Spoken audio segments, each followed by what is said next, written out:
Thanks everybody for joining us here. Really appreciate it. And so we're going to do the webinar on Rise Bridgeview. So really excited about the opportunity. I'm going to go more in depth on this deal once we get to the deal overview slide.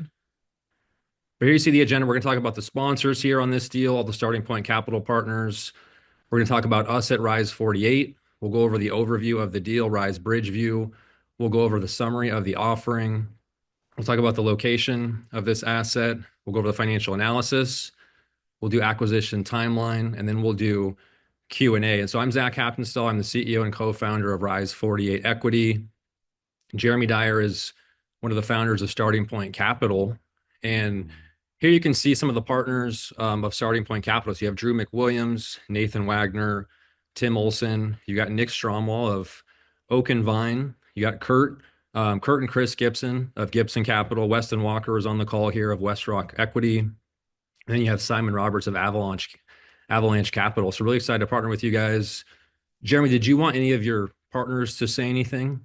Was your plan or no? Okay. You guys see them all here. They're all here. Trusted partners of ours. So I'm Zach. I'm the CEO and co-founder of Rise 48. And so we're a vertically integrated multifamily firm. What does that mean? It means that we have our own property management company. And so all of the on-site maintenance, leasing staff managers are our full-time W-2 employees. We have full control over every single asset, which really helps us to execute our business plans, as we plan to do. We also have Rise 48 Construction here. So we do all the construction management in-house. We're buying all of our materials directly wholesale from an overseas manufacturer, controlling that supply chain. And so it really just allows us to stamp out the same business plan over and over and rinse and repeat. So you can see that we have over 250 full-time employees on full benefits, which gives us, a lot of continuity across the company. Here you see our track record. So we've successfully executed the business plan and sold 11 different assets here. So you can see here, each one of these horizontal lines is a separate investment, a separate property with a separate set of investors. And so in the projected returns here, the light blue, these are the returns that we were projecting before we purchased these deals. So at the bottom, you see what the summary is, or the average. We always do a conservative 5-year investment period estimate. And so 60 months on average across these 11 different properties, we were projecting a 1.9 equity multiple, which means, for example, you invest 100K, we're saying we'll give you your 100K back plus 90K of profit over the 5 years, and projecting a 15% internal rate of return. Well, here on the right-hand side, you can kind of see that in reality, in the dark blue, these are our actual returns. So in reality, we've sold these 11 deals on an average of about 18 months. We've averaged to more than double investor capital with a 2.11 equity multiple across these 11 deals. So for example, you invest 100K, we're saying we'll give you your 100K back plus 111K of profit. And then we've averaged over a 70% internal rate of return, or IRR, across those deals. Now, obviously, the market was strong, interest rates were low, and we never projected these returns. And we've been telling people for over 2 years now, since the Fed started to increase those interest rates, hey, we're not going to be doubling your money in 18 to 24 months. But at the same time, there's several groups across the country that were buying deals in the same markets at the same time as us, and we have not seen these strong of consistent returns. So this is really a combination of sourcing deals at a great basis, primarily off market, truly executing the business plan on schedule and on budget, and then knowing when to pull the trigger and sell that deal. Here you see a summary of our complete portfolio. So we've purchased 56 assets since we started, over 10,500 units, nearly $2.4 billion of total transactions. You can see the average loan to value of properties that we currently own is just about 68%, which means that on average, we've had about a 32% cash down payment. So we've always been a low leverage conservative group when it comes to taking on loans for these assets. Okay, let's talk about our subject property here today that we're really excited about. So the deal is currently called Drawbridge Creek. We're going to rebrand it to Rise Bridgeview. This is 240 units. This is built in 1990 in Greensboro, North Carolina. Okay, so this is a B plus asset in an A plus location. And we sourced this deal completely off market with no competition from anybody else. Okay, so The current owner is actually a very large private equity firm, and they're coming up on their 5-year investment horizon. They bought the deal in 2019. They need to sell the deal before the end of the year. They're actually also one of our lenders on several deals, so we have a good relationship with them. And so they came to us and said, "Hey, we need to sell this deal. Would you guys be interested?" And we underwrote the deal, looked at the numbers, said, "Yeah, this deal is actually a home run." And we're super excited. So there was no competition here. It did not get bid up. This is really the ideal type of vintage. If I could buy, 1990s deals with value add, we would do that every time just because they have better construction in general. They got 9-foot ceilings as compared to like 1980s deals. We still love 1980s, but they didn't build a lot of deals in the 1990s, so you don't see a lot of inventory across the country. Now you can see here the 2 mile income is $102,000 a year. So really strong local demographic. And so it's a great location, great asset. And the timing of this acquisition could not be better. Okay. I'll give you guys some context. As many of you know, as interest rates have increased, that makes values of these multifamily deals go down. Okay. So I can tell you that we at Rise 40, we have not sold a deal since July of 2022. It has not made sense to sell a deal and give buyers a discount. These guys need to sell the deal because of their fund horizon for this investment. And so we're getting a significant discount. I mean, 13% discount just from what deals we're selling for the last 18 months or so. And as far as investors in this deal, the timing is really critical for a couple of reasons. Many of you may have seen that just about an hour or two ago, literally from this webinar starting, the Fed just did another interest rate cut. Okay, so they did their very first interest rate cut since 2020 in September, 2 months ago. They just did their second cut. There's another meeting next month, and they're expected to cut next month. As the Fed continues to cut these interest rates, values of multifamily apartments are going to go up very quickly. In addition, as we all know, we just had an election, and now you have a new administration. And remember, Trump's first term, his administration was a very low interest rate environment. He's going to continue to try to push for a low interest rate environment, which means values should go up pretty quickly. So basically, we feel like we're buying this deal truly at the bottom of the market, where we're getting it at a great basis, a significant discount right before rates will continue to cut the next 6 to 12 months and values start to increase. In addition to that, this is the last deal that we are acquiring in 2024. It's the last deal of the year. So if you are looking to obtain additional 2024 tax year depreciation tax benefits, this is the last deal, last opportunity to do that before the year ends. This deal is going to close by the end of December, which will give you those 2024 depreciation benefits. And as many of you know, if you're familiar, and I'll give a disclaimer, I'm not a tax professional here, not a CPA, but I'm just giving you the real estate guy's perspective, is that it was actually the Trump administration that implemented this 100% bonus depreciation in his first term. And that's been stepping down. Okay. Right. This year you can get 60%. Next year it's going to step down to 40%. So first of all, it's a good opportunity to get into this deal before depreciation decreases. Earlier this year, the Biden administration tried to bring back bonus depreciation, but it got caught up in either the Senate or the House. It did not pass. If it had passed, they were trying to make that retroactive 2023. Bottom line is that if Trump comes in and they can pass that with control of the different branches, they may make it retroactive to 2024, where you can get even more depreciation by investing in the deal. So anyways, that's kind of the timing and why we are so interested in the deal. But you got a great location, really good demographic, a beautiful asset. I was telling Jeremy, I think that this is probably top 3 quality of assets that we've ever purchased. I was just at the property last week, looks really good. And we have a ton of value add upside. Okay. We are going to renovate 100% of these interiors to our full platinum level scope. So 240 units, we're going to renovate all of them. We can also add washers and dryers to 63% of these units for an additional $50 rental increase. So ton of upside, great location, big discount, and really excited about it. Right here, you can see what the interiors of these units currently look like. And so these are all the original flooring, countertops, cabinets. We're going to basically demo this entire unit and scrap it down to the studs and renovate it to our full platinum level scope, which looks like this. Okay. Brand new gray vinyl plank flooring, real quartz countertop, undermount sinks, modern plumbing pull down fixtures, subway tile backsplash, stainless steel appliances, brand new cabinet boxes with shaker doors, LED lighting. And so, all the units that we renovate across the country all look like this. We purchase all these materials directly wholesale at fixed pricing. And so these will look like really nice units when we're done here. Here you see an offering summary. So it's just over a $40 million purchase price. We're going to raise about $20.5 million of equity. The asset's currently 94% occupied. This is the highest going in capitalization rate that we've ever purchased, which is a good thing. I should say in the last two and a half, 3 years, it's the highest cap rate we've purchased. 2 to 5 year investment period. And so we always underwrite for a conservative 5 year projection. But if we can sell this deal in 2 years, considering rates should be cutting, we'll have renovated the majority, if not all of these units, and values will go up. If we can sell the deal in 2 years and get a good return, we're going to do that and then look to do a 1031 exchange. $50,000 minimum investment.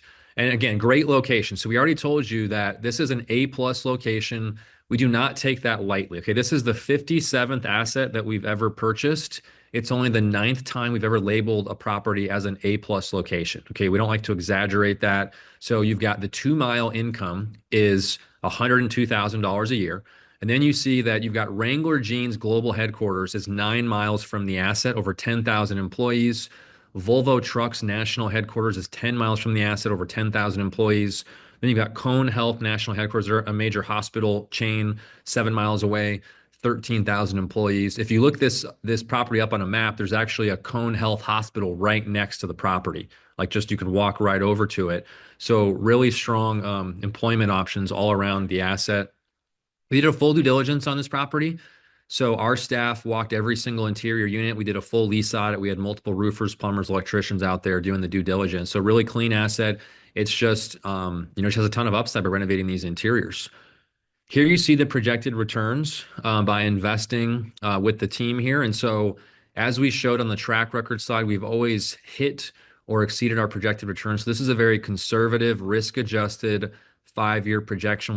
We're conservatively projecting a 2.05 to 2.08 equity multiple over 5 years. So for example, that means that if you invest 100K, and again, it's 50,000 minimum, but for easy math, if you invest 100K, we're saying we'll give you your 100K back plus $105,000 to $108,000 of profit over the 5 years, 5.3% average annual cash flow per year over the 5 years, 21 to 21.8% average annual return per year over the 5 years, and then a 16.3 to 16.7% internal rate of return over the 5 years. Okay, here you see the debt structure. So this is a very conservative, low leverage loan, 70% loan to value. So we're going to have a 30% cash down payment. So right in line with what we typically do and the rest of our portfolio.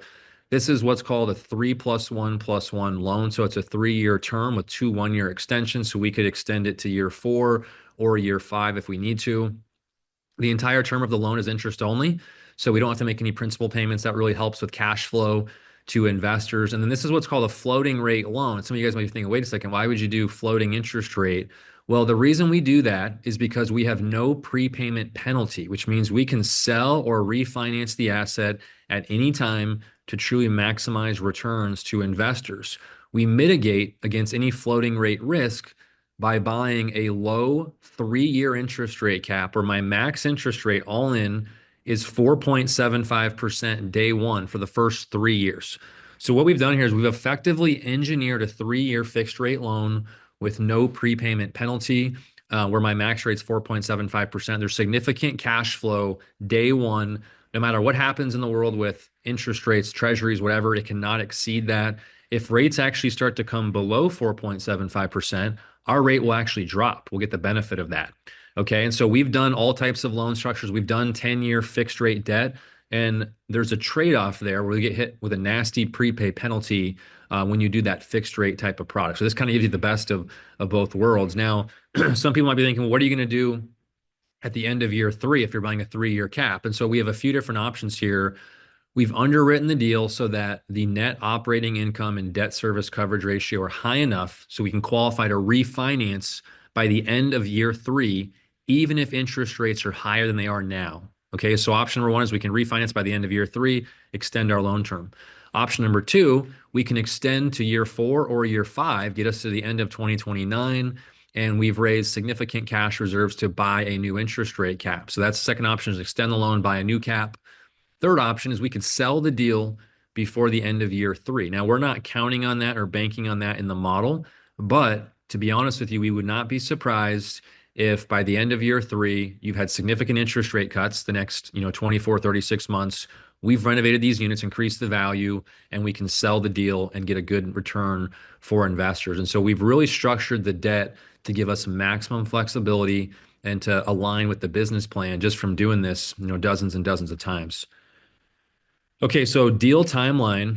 Here you can see that the deal is going to be available November 14th next week. So this is kind of like an early preview for everybody.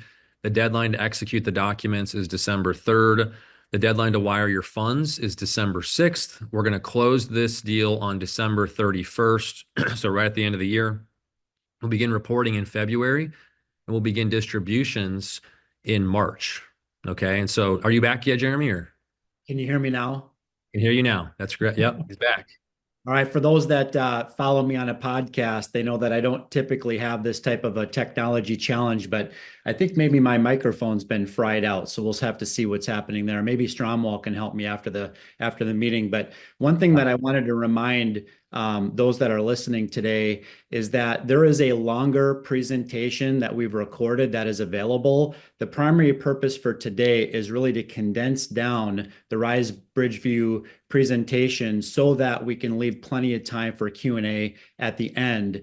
And speaking of Q&A, there is a Q&A box. We would love for you to enter in any questions that you might have in there, because it's really this last kind of half of the presentation that we're really here to ask questions. And if you don't have any questions, that's entirely okay.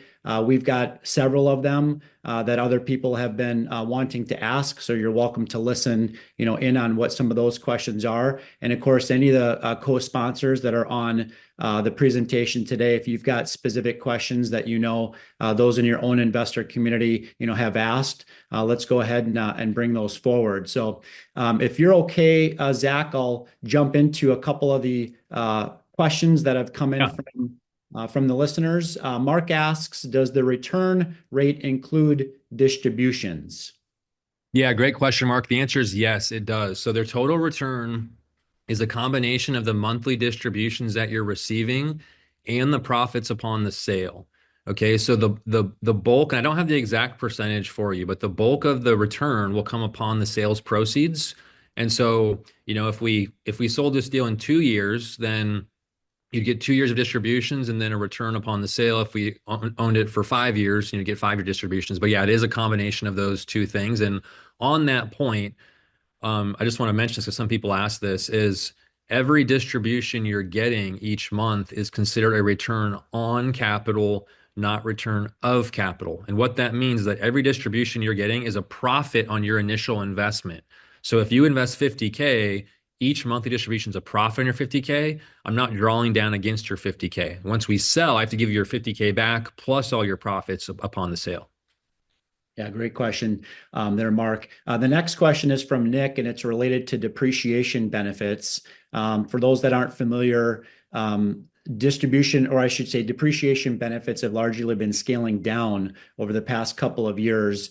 Just a few years ago, you could get up to 100% of your depreciation benefits. And this year it's at 60 as far as what that bonus depreciation looks like. Next year, it's scheduled to go down to 40%. But obviously, everybody listening to this call knows that there's a new administration, coming into town January 20th of next year. So obviously subject to change. But Zach, correct me if I'm wrong, but typically for 2024 investments, we're typically targeting on a $100,000 investment anywhere from maybe 30 to 50% year one tax depreciation benefits, which would apply to 2024.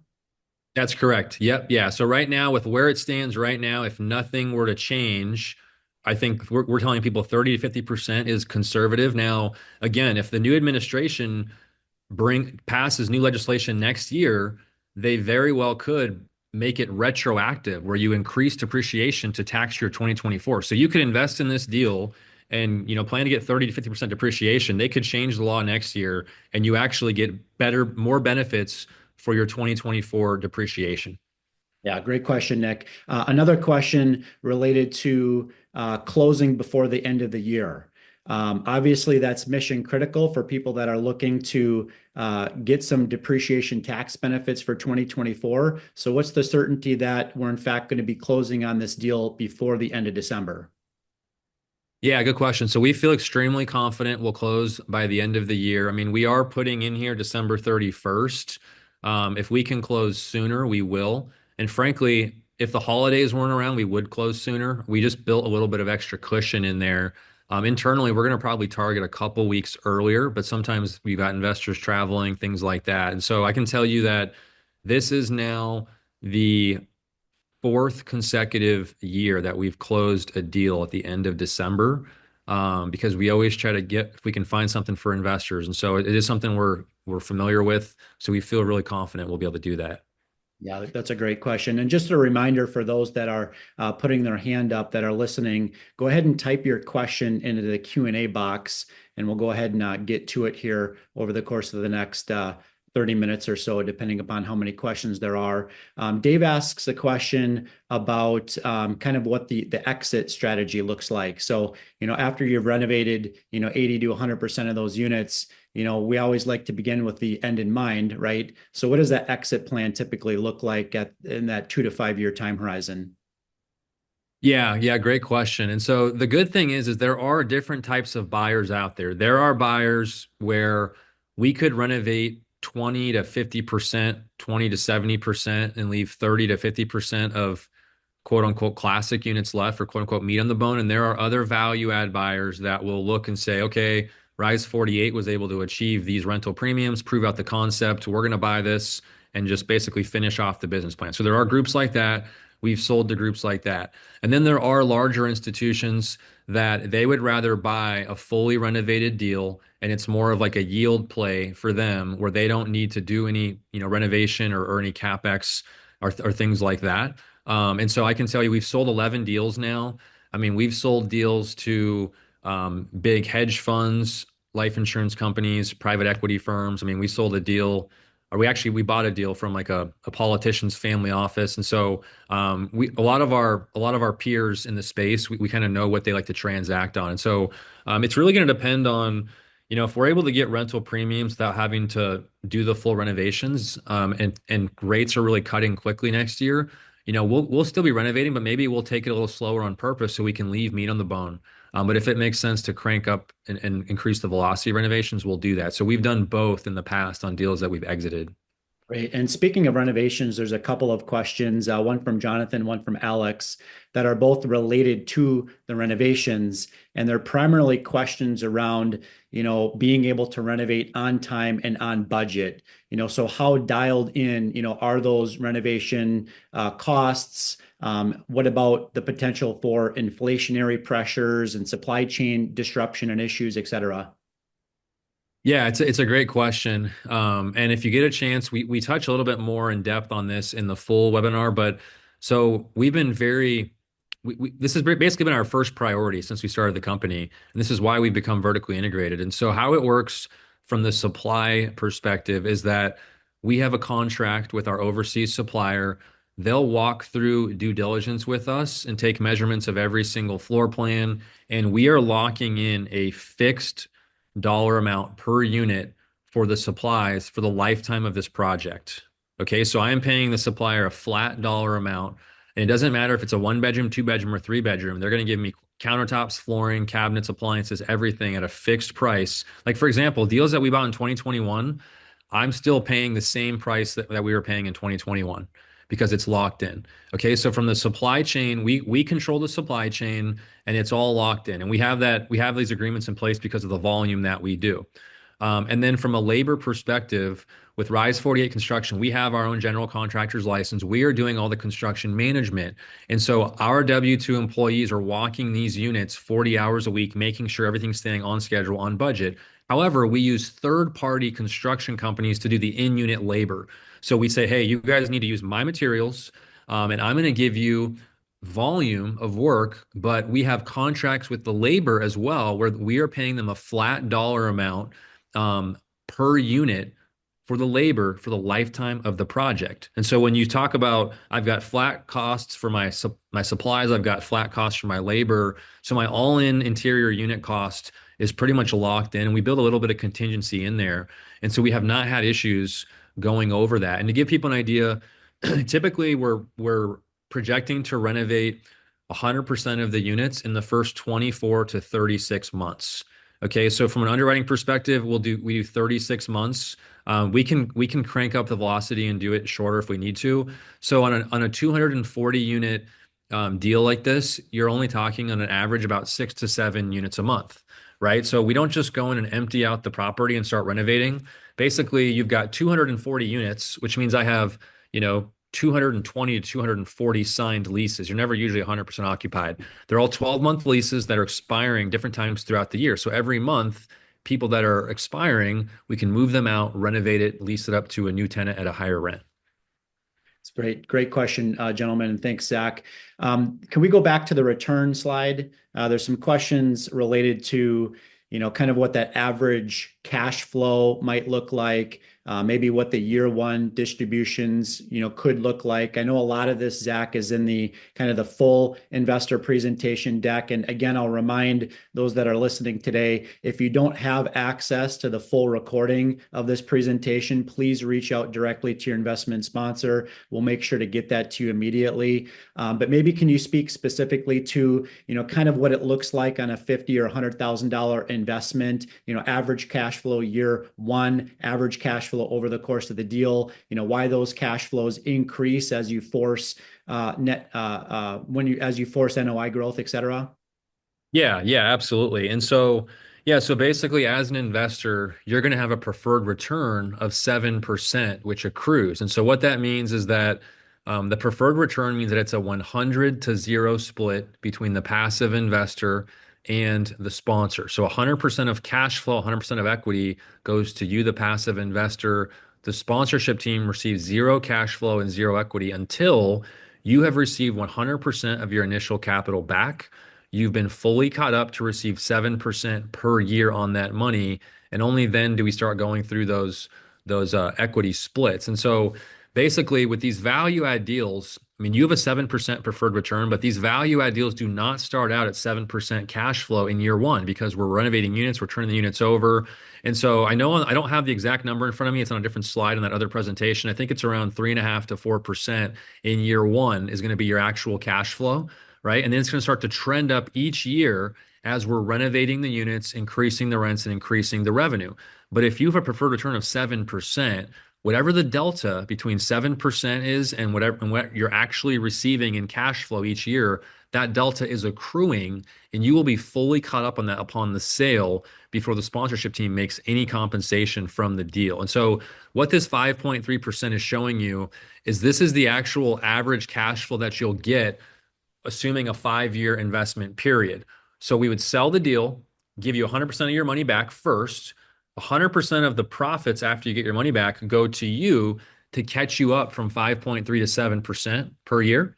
And then after you've gotten all your money back plus 7% per year, then we go through those equity splits where the majority is going to go to you. And I can't remember what your splits are, Jeremy, the hurdle. Yeah, it's a great question. So our splits are 85-15 in favor of the limited partner passive investor. So in other words, once you're caught up at that 7% preferred cumulative return, then any remaining profits at the time of sale are split pro rata according to each investor's share ownership in that deal at an 85-15 split, again, in favor of the limited partner investor. Yep. Yeah. So that's kind of how that works, if that makes sense. Yeah, appreciate you sharing that. The next question is related to hurricanes, of course.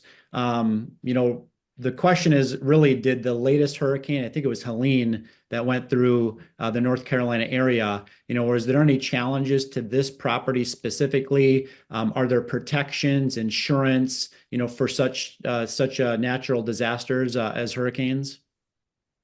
Yeah, yeah, great question. And on the full webinar, we have a slide actually dedicated fully to insurance that kind of addresses it. So we can kind of see our assumptions. But to answer your question, the answer is no. That hurricane did not impact this property or this area whatsoever. And so Hurricane Helene basically, I mean, it was like a once in 100 year, and I think it had never happened. It hit a small town called Asheville, which is about 3.5 to 4 hours west of this city, Greensboro. Okay, so Asheville is very far west, North Carolina. Charlotte, which we have assets in, really did not get impacted. Charlotte's 2 hours west of Asheville, and Greensboro is about an hour and a half. I'm sorry, it's 2 hours east of Asheville, and Greensboro is about an hour and a half east of Charlotte. And so, yeah, it did not get impacted whatsoever. So we've built in actual quotes from our insurance carriers, and those quotes are reflected in the net returns to the investor. So we don't have any concerns. The same goes for property taxes. So in North Carolina, they're assessing property taxes every 4 years. And they just assessed last year, 2023. So the next assessment will not come until 2027. And we have a property tax consultant where we've built in a significant increase in contingency in 2027. And that's all been accounted for. So the biggest two operating expense line items in these models are property taxes and insurance, and we've made sure to account for those. That's great. Thanks, Zach. And a great question there, Fred. The next question comes from Josh, and it's specific to the Greensboro market. What is it about the Greensboro market in particular, that Rise 48 likes relative to job growth and wage growth and kind of that whole, job diversification? And I know that, again, we addressed that in kind of the main investor presentation deck, but if you can kind of maybe articulate a little bit more about the Greensboro market and why we like that submarket in particular. Yeah, absolutely. And so if you look at a map, basically the three largest cities in North Carolina are number one is Charlotte, number two is Raleigh, number three is Greensboro. Greensboro sits smack dab in the middle of Raleigh and Charlotte. Okay, so it's basically drawing workers and jobs from both of those major cities. North Carolina last year was the number three state in the United States for population growth, for new in-migration. It's literally Texas, Florida, North Carolina. That's why we're here. And Greensboro is the third largest city in North Carolina. And so when we're in North Carolina, we are focused on those three markets. And literally, so Charlotte is like 2.5 hours from Raleigh, and Greensboro is right in the middle. So we are focused on those three major markets in North Carolina because they're the strongest markets. I mean, Greensboro had well over 1% population growth just last year alone, nearly 2% job growth. There's 20,000 jobs currently in the pipeline to enter Greensboro in the next few years, according to the Greensboro Chamber of Commerce. So it's really starting to blow up. And another thing that we like about it, there is only one scheduled delivery, one new apartment, new build coming to Greensboro in the next 24 months. So there's virtually no new supply, which is why you're seeing stronger leasing activity, stronger occupancy, things like that. So you've got all these major companies you'll see on the other presentation, like John Deere, Toyota, are investing hundreds of millions of billions of dollars into Greensboro because of how you can get to the Charlotte and the Raleigh markets so quickly. Great. Yeah, thank you, Zach. So Jason asks, he knows it's obviously it depends on the number of unknown factors, but what's your best estimate on the time frame to sell on this particular project? Yeah, it's a good question. So we project the 5 years to be conservative. And so when we project a 5 year hold and we project to double your money, doubling your money is considered a 100% return. Okay, 100% divided by 5 years is 20% per year. And so we're really trying to achieve a 20% average annual return, like we show, right around here. This one's a little bit over 20% because of the beneficial splits or economics you're getting by investing through starting point capital. And so what does that mean? It means that if I can sell a deal in 2 years and I can get you a 1.4 equity multiple, meaning you invest 100K, I give you your 100K back plus 40K of profit in 2 years. That's a 40% return overall divided by 2 years is 20% a year. That kind of hits our target. I would rather get investors a 1.4 equity multiple in 2 years than a 2x equity multiple in 5 years because it's the same average annual return, but we're basically locking in the profit and then we can reinvest that money and do a 1031 exchange. And you have the option to participate or not. And so to answer your question, we underwrote it for 5 years. I think it's more likely that we would sell the deal in 36 months or less, just to be honest with you, because of the fact that we're buying it literally at the bottom of the market. The Fed is going to continue to cut rates aggressively next year and for the next 24 months, most likely. You've got new supply has been getting absorbed in all these major growth markets, which means that there's going to be basically you're going to have more demand than supply available, especially in Greensboro. So that means more organic rent growth should come back. And the fact that we're going to be renovating these units in the next 2 to 3 years. And so, we feel pretty confident that, from 2019 to 2021, it was really strong. 22 rates start to go up, all the new supply hits, organic rent growth, goes negative in the major markets. Well, now we're kind of recovering, right? Where rates are cutting, supply is getting absorbed. And so, I think it's more likely to be 36 months or less. But again, 5-year projection just for the return projection.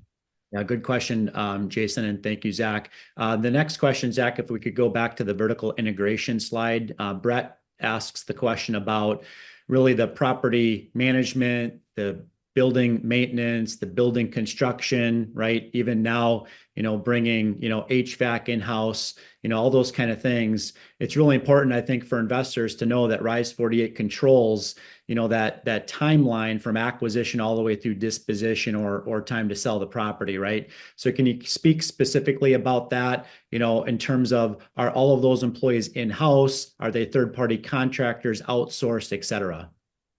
Yeah, great question. I'll start by saying that I don't have the exact data on this, so please don't take this with a grain of salt. But I would venture to guess that at least 90% or more of our competitors are using third-party property management, where basically we go buy a deal, we slap a third-party company on there, and we pay them a monthly fee.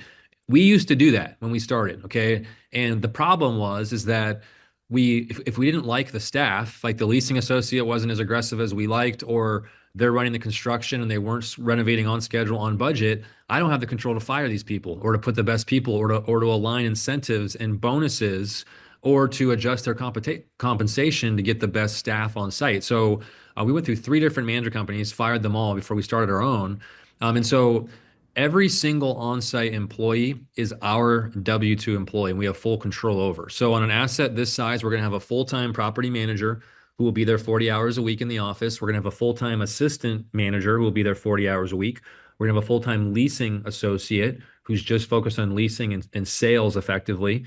And then we're going to have 3 full-time maintenance guys. So this is going to be about a 6-person full-time staff, and those are our W-2 employees.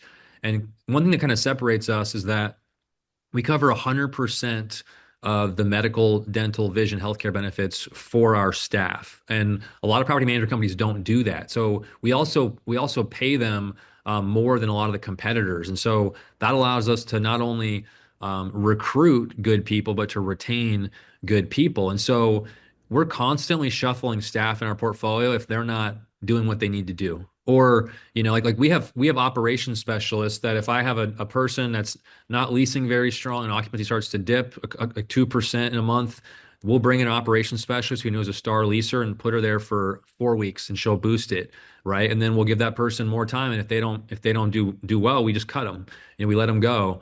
And so the national turnover margin is a 40% a year in property management. Okay, so that's why it's very critical to have control over these assets, to watch them very closely. We also have regional directors who are our W-2 employees. So a regional director may have 8 to 10 assets that they oversee. And this is like a 6-figure salaried employee of ours who is basically managing all the on-site staff. All the maintenance guys are our W-2 employees. Then we have regional maintenance guys who are overseeing this, dealing with the vendors. And so that's all separate even from our construction management. On the construction management side, we have basically we have supply coordinators who receive the shipments on site, make sure everything is there before they sign off. Then we have construction coordinators who are our W-2 employees who are walking units 40 hours a week, making sure renovations are staying on schedule, on budget. Then we have quality control staff that after the unit is finished with the third-party in-unit labor, quality control inspects and makes sure it looks like it's up to our standards before they sign off, and then they release it to our on-site manager who can then go lease that unit to prospective tenants. And so, having this control is very critical, not only from the on-site management, from the construction perspective. And I tell people too that we're kind of a very boring company. We're very vanilla. We just stick to our box within our parameters of what we do, and we rinse and repeat the same thing over and over. And so this is what we do. Yeah, thank you, Zach. And that was a great question there, Brett. I'm gonna do a two for one here. So Mark asks a question about what type of entity to use to invest, and I would just strictly say that probably about 2/3 of our investors either invest as individuals or joint ownership with a spouse, and maybe the other third are going to use their family trust, or they might use a self-directed IRA, to deploy capital into these investment opportunities. And that's really kind of the second question that's kind of a bolt on to Mark's question there. And that is, are people only investing cash into these opportunities? Are there other types of ways that people can, free up liquidity, free up cash to be able to participate? And I would say that maybe about a quarter of the investors that we partner with don't invest cash. They actually invest using their self-directed IRA. So please do reach out to one of your investment sponsors if you want to learn more about, how you could unlock old IRA money to deploy into an opportunity like this one. So good question there, Mark. The next question is, this is from Sunit, a good friend of mine. Do you ever get bored doing the same thing over and over? Sometimes having done the same thing successfully many times, there can be a tendency to become complacent. Yeah, no, it's a good question. I mean, honestly, no, because our goal is to be, it sounds cheesy, but it is our goal, is to be the largest and the greatest real estate company of all time. So our goal is to be larger than Blackstone and to truly dominate our competition. And so we don't feel like we've really achieved anything yet. And we don't feel complacent because if you look at other large institutions, we're tiny compared to them. The difference is that investors like you guys just don't have access to invest with those because they're, massive institutions that, fundraise different ways. And so, no, honestly, it's not, it doesn't get boring, and it is exciting, the last few years where we've expanded to Dallas and North Carolina and, try to replicate these business plans in different markets. And so for us, it's exciting. I mean, we like what we do, and this company is really, our life. And so it's a good question though. Yeah, great question, Sunit. The next question, Zach, is from Casey, and it's about the 1031 exchange. How really does, Rise 48 support LP investors, in that 1031 exchange, strategy in the future when this opportunity goes full cycle? Yeah, great question. And so I can tell you that of the 11 deals that we've sold, we have done 7 1031 exchanges. And the other 4 that we didn't 1031 exchange, we just weren't thinking of it yet, to be honest. So ever since we started trying, we're 7 for 7. Okay. And so our goal going forward is to try to 1031 exchange every single deal once we sell it. As an investor, you'll have the option to either participate in the exchange, which means that you could roll all your initial investment plus your profits into the new deal and defer your capital gains tax, or you can cash out and just get your initial investment plus your profits back as if we didn't do a 1031, same difference, and then you would have a capital gains tax to pay on the profits. And so when you want to do the 1031, we're basically going to send out a very simple email to answer your question, which basically says, hey, we're selling Rise Bridgeview. We're planning to do a 1031 on the new deal. Here's the webinar and the deck on the new opportunity. Do you want to participate in the exchange or not? So we'll have a survey that allows us to understand, who wants to do it, who doesn't. And so you just say yes or no. And it's very seamless for you as an investor. You don't really need to do much at all. If you want to do it, then great. You let us know. And then we're going to handle transferring the funds over for you. So you don't need to do anything there. We're going to have you sign an amended operating agreement, which basically increases the value of your shares in the company. So we're going to create a new LLC that buys this property like we always do. When you're investing, you're buying shares. In this case, you're going to buy shares of Starting Point Capital. And so we'll just amend your operating agreement that says, your shares were worth, I'm just making this up, but your shares were worth 100 units. Now they're worth 200 units. And so now you'll have a higher basis in the new deal. So you'll have grown the money, you'll have deferred capital gains taxes, and now you'll have a preferred return on a higher investment basis, which means that your monthly cash flow should increase. And so it can be a very, tax efficient way to do it. And of the 7 deals that we sold and did 1031 exchanges, I think we had it was like a 90 to 95% conversion rate. Most people wanted to do it. Yeah, that's great. And for those that don't want to participate in a 1031 exchange, there's what's called a quiet 1031. where you can use depreciation benefits from existing investments to offset passive gains in the future. So obviously reach out to your investment sponsor to learn more about what that would look like for you. A couple of other real quick questions. Ned asks, is there a GPLP split? What percentage? So I think we kind of addressed that already. This opportunity comes with a 7% cumulative preferred rate of return with a very investor friendly 85-15 split in favor of the limited partner investor. Another question is what's the time frame for renovating the units? I think Zach can correct me if I'm wrong, but the goal is typically to renovate 100% of the units within 18 to 24 months. Does that sound about accurate? Yeah, 24 to 36 months. Yeah, we underwrite 36 months, but generally we can do it in about 24. Okay, great. Clint asks, will you be going over the timeline for commitment, funding, and closing? So maybe we can go back to that slide again. So just to kind of reiterate, right, today is November the 7th. Okay, we are officially launching this opportunity on November the 14th. All right, in the morning. Okay, every investor should now have all of the information that they need in order to do their own due diligence, make sure it aligns with your goals, talk to a spouse, reach out to your investment sponsor, because on the 14th, okay, is when we will officially be opening up this investment for investors to participate with us in this investment. I'm personally deploying my own cash into this opportunity, and I know a lot of the sponsors listening here are as well. But when we officially launch the morning of the 14th, it is first come, first serve.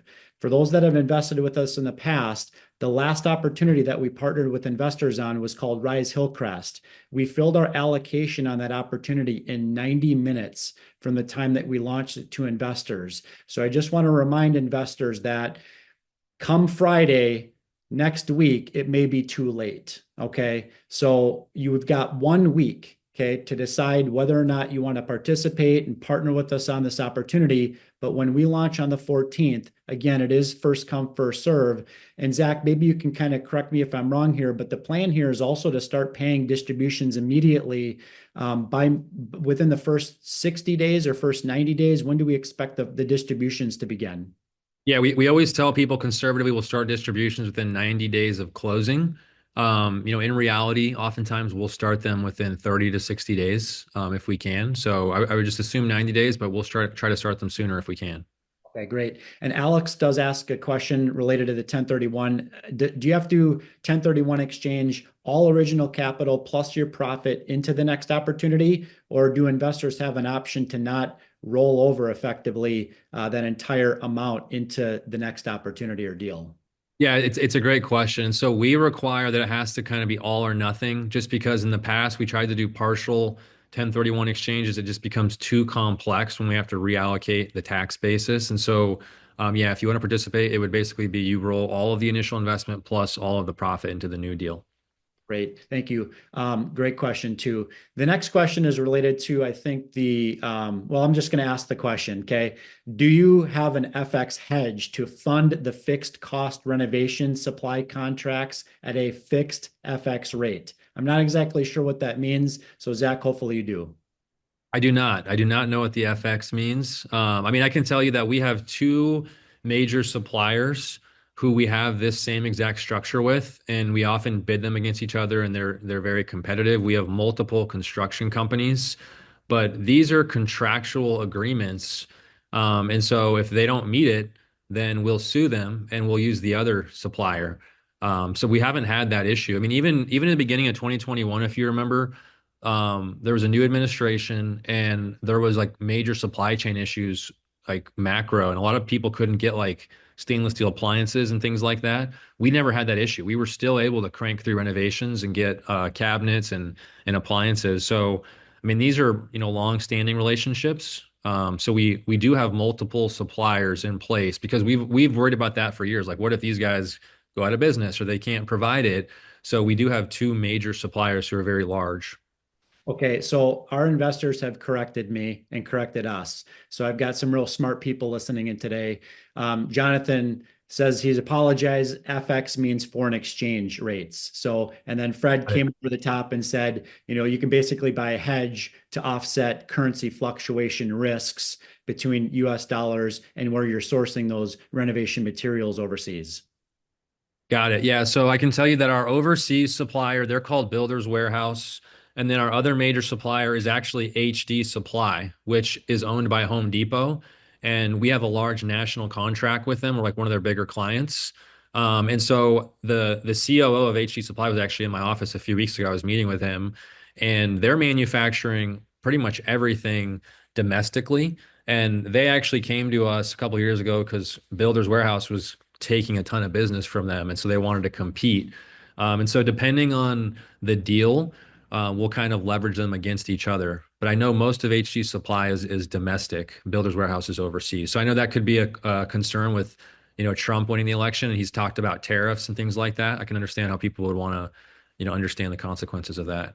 Yeah, absolutely. And Fred asks another question related to the capitalization rate. I don't know that a lot of people understand what cap rate or capitalization rate means, right? So why would you say that a going in cap rate of 5.6%, is attractive for Greensboro? Yeah, so basically the cap rate is it's like I tell people it's a fraction, okay? It's the net operating income divided by the purchase price. And so it gives you an idea of how good of an investment is it, or what is the upside? What is the basis that you're getting? So when you're buying deals, you want to be buying higher cap rates. When you're selling deals, you want to be selling a lower cap rate. Now, with value add deals, it can be kind of deceiving because the whole idea with a value add deal is that I'm buying a deal today, which the NOI is lower than it should be because the units have not been renovated.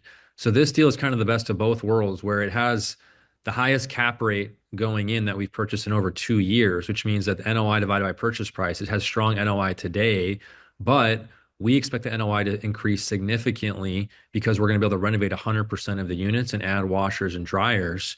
And so our stabilized cap rate, I think, on this is like around 8%, which means that once we've renovated all the units. And so that's what a cap rate is, or a capitalization rate, not to be confused with an interest rate cap, which is a different terminology. Yeah, no, Zach, I appreciate it. And those are all great questions. I don't have any additional ones that are in the Q&A, but I know a couple of folks have raised their hand. Unfortunately, I'm not able to communicate with you, in that way unless you put your questions in the Q&A box. But, with that said, if you do have any additional questions, please do reach out to your investment sponsor. Again, we're not launching this opportunity to investors in a live setting until Thursday morning of next week. And again, really appreciate Zach, all the information that you brought forth today, and the question and answers. And thank you for the involvement as well from the sponsors as well as the investor community that joined us today. And with that, we'll go ahead and wrap up. Thank you, everyone. Thanks, everybody. Appreciate it. Thank you.